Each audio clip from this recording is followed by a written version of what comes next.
الحمد لله رب العالمين، والصلاة والسلام على سيد الأنبياء والمرسلين وعلى آله وصحبه أجمعين، أما بعد۔ معزز خواتین و حضرات، رمضانی پروگرام مع اللہ جل جلالہ کے تیسرے حلقے میں ہم آپ کو خوش آمدید کہتے ہیں۔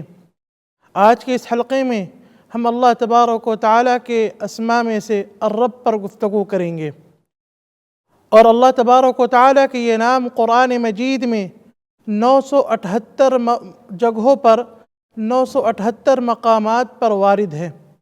اس میں سورہ ہود میں اللہ تبارک و تعالیٰ کا ارشاد عالی ان ربک هو القوی العزیز، اور اسی طریقے سے سورۃ الشعراء میں اللہ تعالیٰ کا فرمان عالی قال ربکم ورب آبائکم الاولین۔ اور بخاری شریف کی روایت ہے کہ اللہ کے نبی علیہ السلام نے فرمایا دعاء الاستغفار میں اللہم انت ربی لا الہ الا انت خلقتنی وانا عبدک۔ یہ احادیث قرآن و احادیث میں جہاں جہاں یہ نام اللہ تعالیٰ کا آیا ہے اس کی کچھ مثالیں آپ کے سامنے پیش کی گئیں۔ اور اس نام کا معنی اور مطلب کیا ہے؟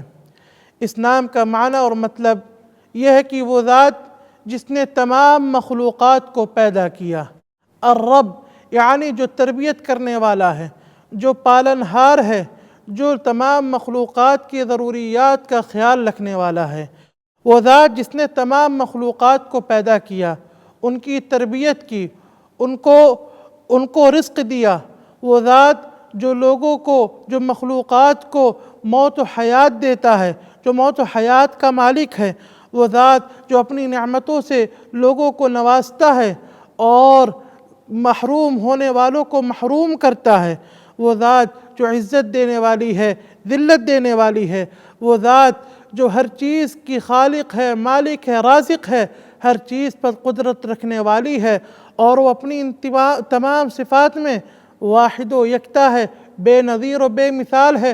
اللہ کا کوئی شریک نہیں، اللہ کا کوئی نظیر نہیں، اللہ کا کوئی مثل نہیں، اللہ کا کوئی مماثل نہیں، وہ ذات واحد و یکتا ہے۔ یہ معنی ہے الرب کا۔ اور اللہ تبارک و تعالیٰ کا یہ نام تقاضا کیا کرتا ہے؟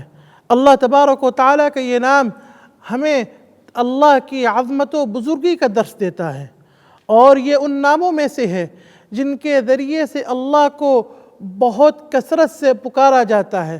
انبیاء ہوں، اولیاء ہوں، صلحاء ہوں، سب نے اس نام کے ذریعے سے اللہ کو پکارا ہے۔ چنانچہ حضرت آدم اور حضرت حوا نے جب اللہ کو پکارا تو کیا کہا؟ ربنا ظلمنا انفسنا وَإِن لَّمْ تَغْفِرْ لَنَا وَتَرْحَمْنَا لَنَكُونَنَّ مِنَ الْخَاسِرِينَ۔ اور اسی طریقے سے جب حضرت نوح علیہ السلام نے اللہ کو پکارا تو کیا کہا؟